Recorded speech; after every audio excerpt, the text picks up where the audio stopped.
Hello children, in this chapter we are going to discuss magnetic effects of current. Let's understand what exactly is the magnetic effect of current. And in fact, before you understand this, we will understand what is a magnet. You have seen in your lab a magnet in the shape of a bar, like a long chocolate bar, and there are two poles, one is written north and the other is written south, right? It is made up of a magnetic material. The special property is that if I hang this bar magnet upside down, if I hang it from a ceiling with the help of a thread, I will simply tie with the rope in the middle and hold it in my hand, I will find that one end of this will point towards what? North, and the other end will be pointing towards south. Clear? For instance, it may point like this. One end will point towards north and the other end will be pointing towards south, whereas this is north and this is south. Clear? These kind of magnets which come in the shape of a bar or U shape like this, these are called permanent magnet. This is north and this is south, for example. These are called what? Permanent magnet. Now these magnets also come in the shape of a compass. A compass is a tiny magnet like this, and if you see carefully, one end is written north and the other end is written south. This kind of, in fact, magnets we have had a very long association with. In the earlier days when the sailors, hundreds of years back, when sailors used to sail into the sea, following the direction in which they were heading, they used to use permanent magnets and compasses. This is called compass. So a compass will help you in navigation to find out which is north and which is south, right? So these are permanent magnets. They are made of magnetic materials. There are certain metals, certain alloys also which show magnetic property. Permanent magnets are made up of such materials. But now, you see, we find here magnetic effects of current. There was a physicist, his name was Oersted.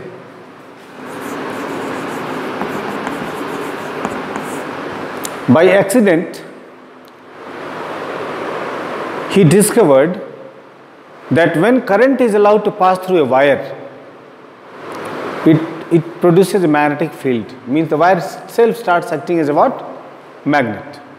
And he conducted a very famous experiment that's called Oersted's experiment. What do you call it? Oersted's experiment. Before we write and understand what is Oersted's experiment, we will understand what is the meaning of magnetic effects of current. The meaning is when electric current is allowed to pass through a wire,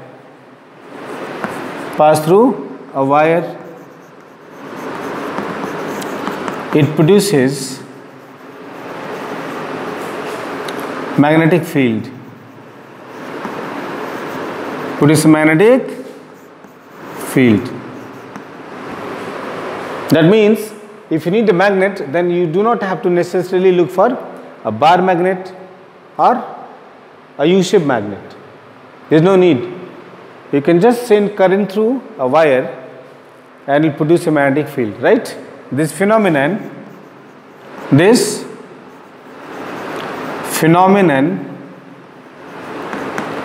is called magnetic field. Magnetic effect of current. When current is allowed to pass through a wire, it produces a magnetic field. This phenomenon is called magnetic effects of current, right? So you understand this? So Oersted actually was the first one who noticed that when a current is being allowed to pass through a wire, it produces a magnetic field, and he conducted a very simple experiment that's called Oersted's experiment. We'll understand what is Oersted's experiment. Let's see this experiment. Oersted, what he did was, he took a wire,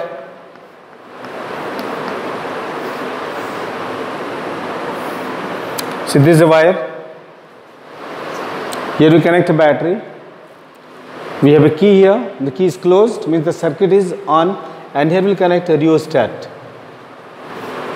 You know what is a rheostat now?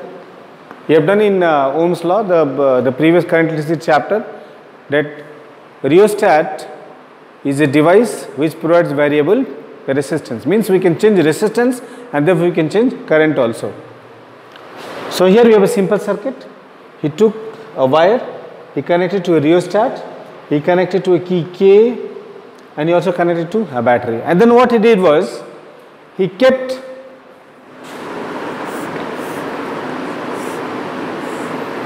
a compass nearby. If you look at a compass, it has a small tiny bar magnet in it which keeps moving. He kept a compass nearby, right?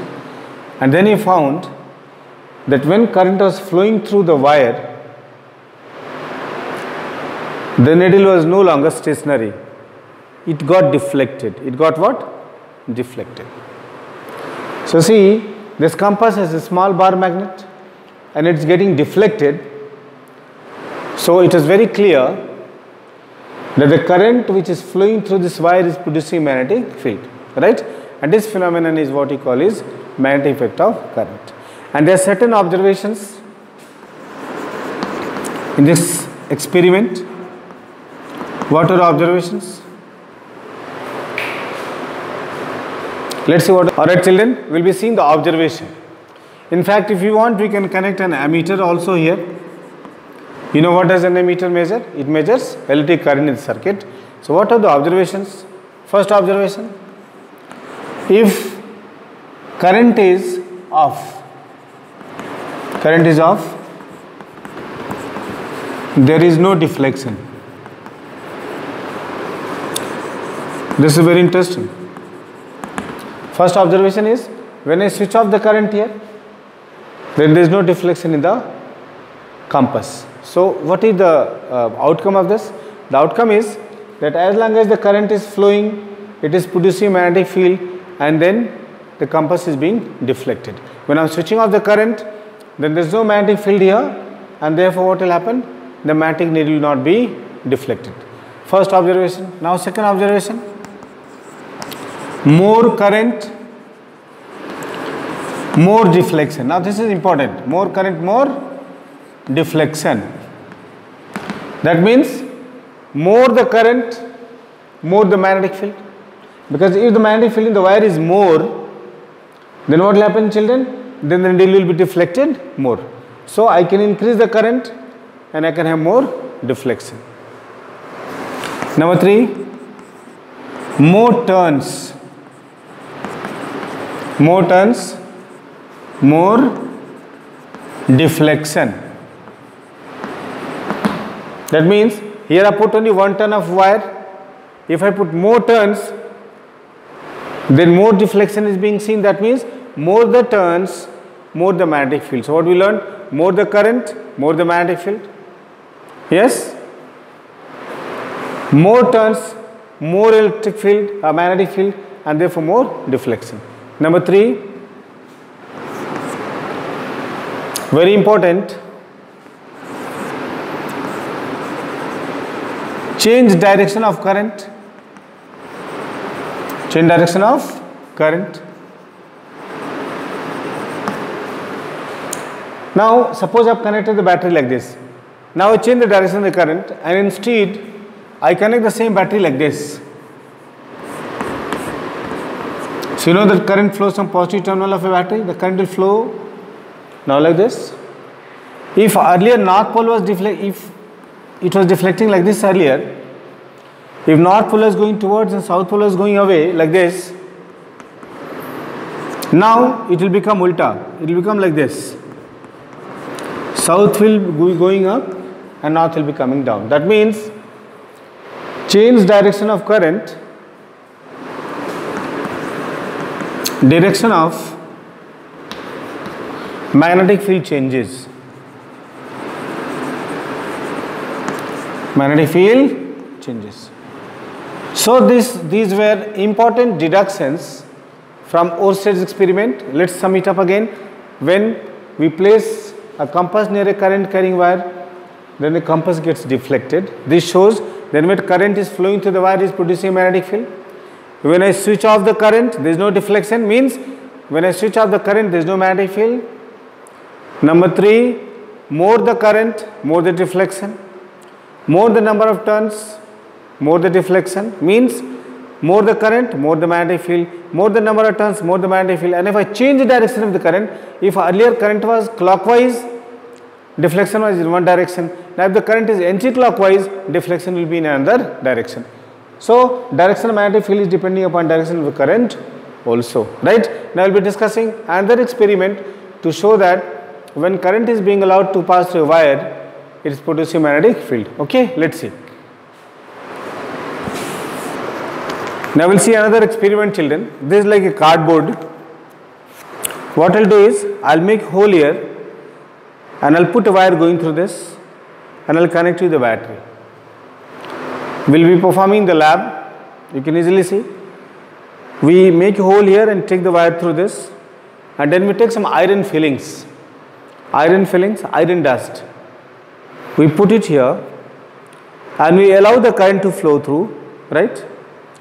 When we tap the iron fillings like this, when I tap the iron fillings, you will see that they arrange themselves into concentric circles like this.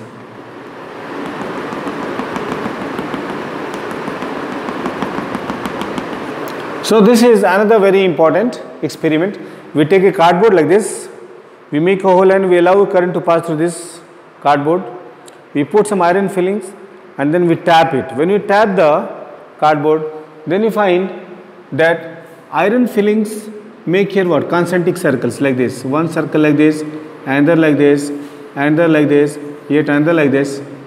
This clearly shows that those iron particles are experiencing some kind of force, and actually that force is due to the what? Magnetic field produced by current which is passing through the wire.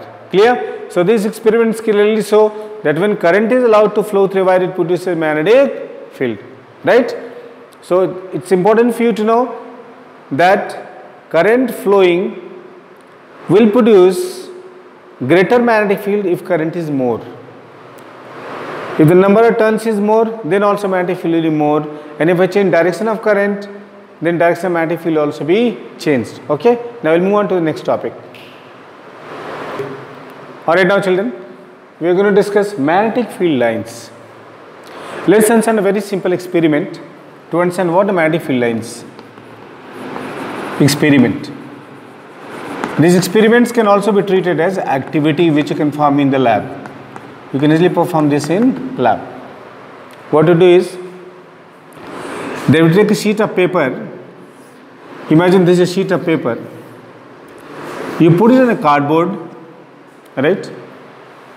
And then you take a bar magnet like this.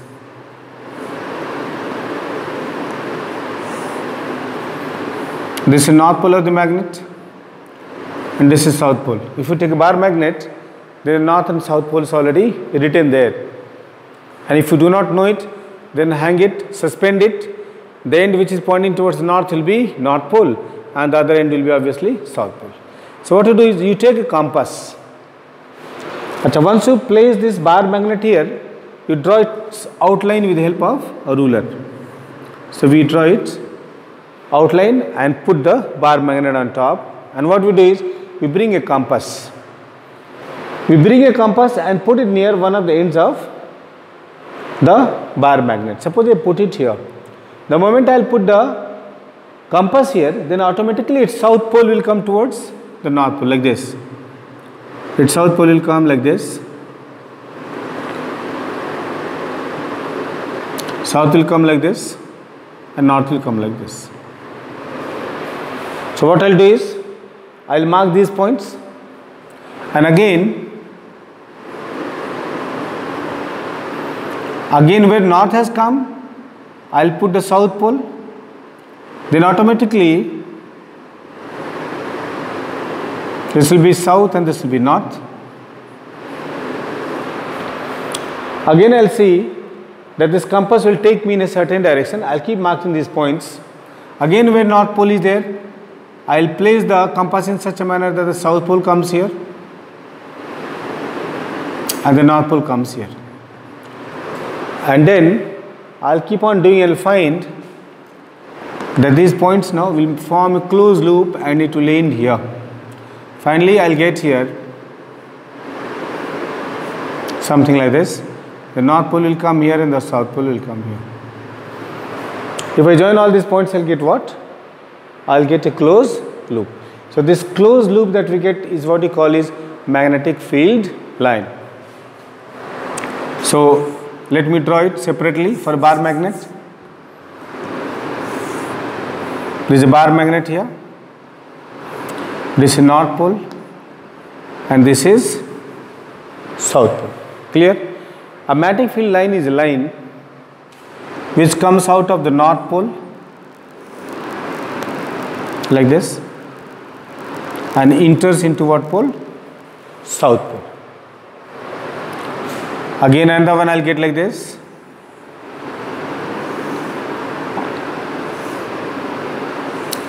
Inside, remember, inside they are almost like what?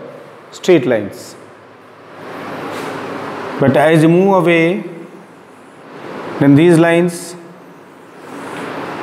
will take shapes like this.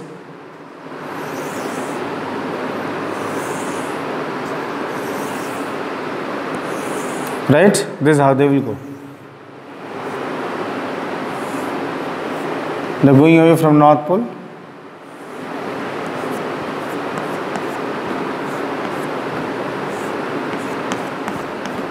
And now they will be forming closed loops here. They will go into the south pole. Similarly, another one out here will form a closed loop going away from north pole and going into the south pole. Exactly the same manner, there will be another loop going away from north into the south pole, and this will continue. If I look at the lines which are above, they are also forming closed loops going away from the north pole into the south pole, out of the north pole into the south pole. So this is how the lines will continue, right? Inside the magnet they will be traveling from south to north, but outside they will be always traveling from north pole into the south pole. Clear? We can draw these lines in a compact manner. Remember, these lines will always come out of the north pole and enter into the which pole? South pole. Once again, this is a magnet, north pole, south pole. So here inside there will be straight, out here there will be a closed loop, out here there will be a closed loop, and this will be going from north and into the south pole. Clear? I can draw yet another line like this, going away from north, going into the south. Similarly, out here we have another field line going out of north and going into the south, and this will continue, right? So these lines are called what lines? Field lines, right? Remember, these lines are very closely packed near the ends. Out here they are very closely packed. Out here they are very closely packed. And as you move away, then these lines are more and more separated. Clear? So what are magnetic lines? Let's understand this. These are lines forming closed loops which emerge from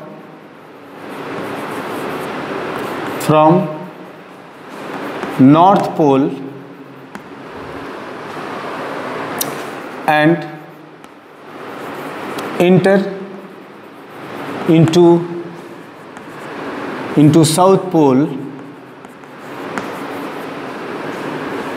outside the magnet.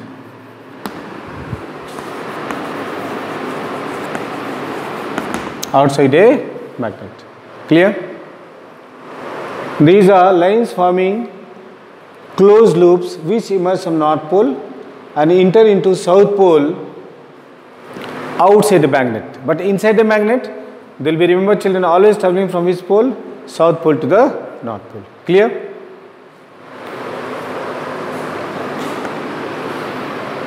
Done.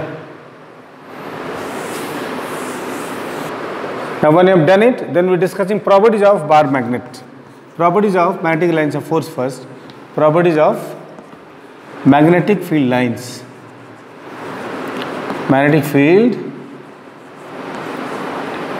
lines. What are properties of magnetic field lines?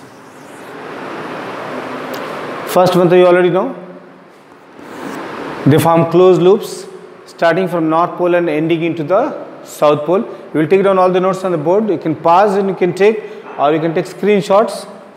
They form closed loops. They form closed loops starting from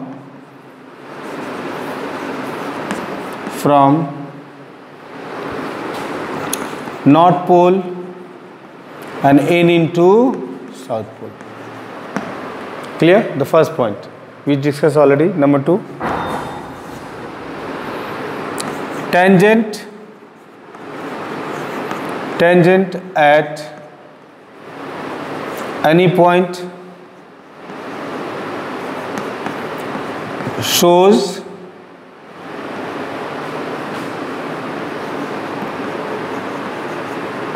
direction of magnetic field at that point. Now you must learn these properties because they ask you questions on this. Now what is the meaning of this? Tangent at any point shows direction of magnetic field at that point. It means, suppose this is a magnetic line of force going like this, right? And at this point you want to know direction of magnetic field. So you will draw a tangent and this tangent will give you the direction of magnetic field. Remember, direction of magnetic field is direction in which the North Pole will move. Okay? Second point. Number 3, you remember children, if I take a bar magnet here, then magnetic field is maximum near the what? The two ends. So you will find that magnetic field lines are here very closely crowded, like this, very closely crowded. That means intensity of magnetic field is directly proportional to what? Number of lines. If the more closely packed, then the field is what? Strong. And if less closely packed, the field is weak. So I will say here, magnetic field lines are more closely packed near the ends of a magnet. Magnetic field lines are more closely packed near the ends of the magnet. So when the field lines are more closely packed, magnetic field is stronger. And when field lines are less closely packed, then the field is weaker. Clear? Number 4, they do not intersect each other. They do not intersect each other. Now, this is something they will be asking you why. Why they do not intersect each other? Why? Now, this why is not part of properties, so you just have to understand. why they do not intersect each other. What is the reason? The reason is,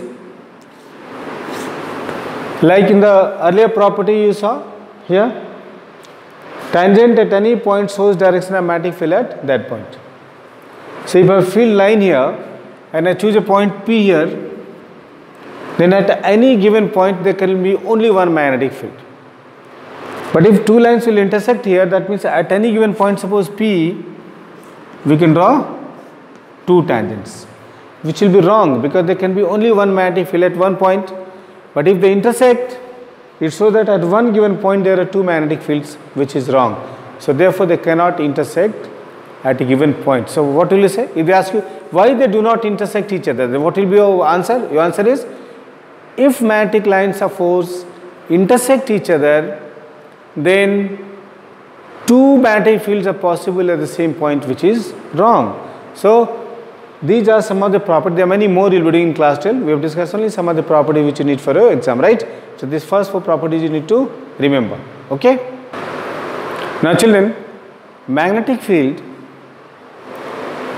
is a quantity which has magnitude as well as direction. And you know a quantity which has got magnitude as well as direction, it is also known as a vector, right? And we said, and we proved experimentally, then when current is going to pass through a wire, it will produce a magnetic field, right? So this magnetic field must have a direction. There are many laws that we can use for finding direction of magnetic field due to a current carrying wire, right? Again, a wire can be straight and a wire can also be circular. It could be a coiled wire, it could be a straight wire. So let's see direction of magnetic field due to a straight wire first. Field due to a straight wire. Right? Field due to a straight wire. Let's see two situations. Here, in one case current is going up and the other case current is going down. Rule is very simple. First we'll be using right hand thumb rule. What is right hand thumb rule, children? We curl the fingers of right hand into a fist, like a punch, right? Like this. And we stretch the thumb at right angle. And we stretch the thumb at what? Right angle, like this. Okay? And then, if current is given by the right hand thumb, then direction of current is given by the curled fingers, right? And direction of curled fingers you will always see from knuckles into the palm, like this. Clear? Alright, I'll write this statement. Right hand rule. What is right hand rule? Right hand rule is, if we curl fingers of right hand into a fist and stretch thumb so that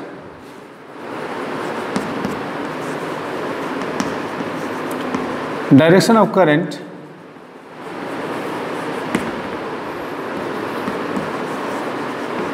is given by the thumb, then direction of magnetic field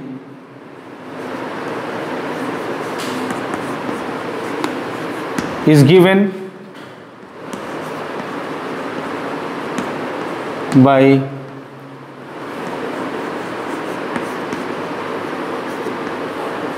curled fingers. This is very simple rule. You can write down. If you curl fingers of right hand into a fist like this and stretch thumb at right angle so that direction of current is given by the thumb, then direction of curled fingers, direction of magnetic field is given by the what? Curled fingers. Very easy rule. Suppose here I have a straight current carrying conductor which is carrying current where? Upwards. Okay. Then I am holding this in my right hand, like this, right? It is something like this. This is my thumb, right? And then here my fingers are, right? And then here is the wire, right? Current is up. Let's see here. Physically you can see. I'll have to put my what? I'll have to put my thumb like this. So you can see that current here is going from my knuckles into thumb, and this is the direction. This direction is what? Anti-clockwise. So this magnetic field is directed how? It is directed anti-clockwise. Magnetic field is directed how? Anti-clockwise. When I look, this current is down. Look at the second case. I'll put my thumb down. See, once again, I'll put my thumb down. So the fingers of my right hand, you can see curl fingers, they're going like this. So this is clockwise.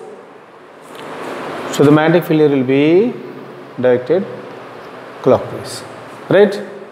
So here field is anti-clockwise.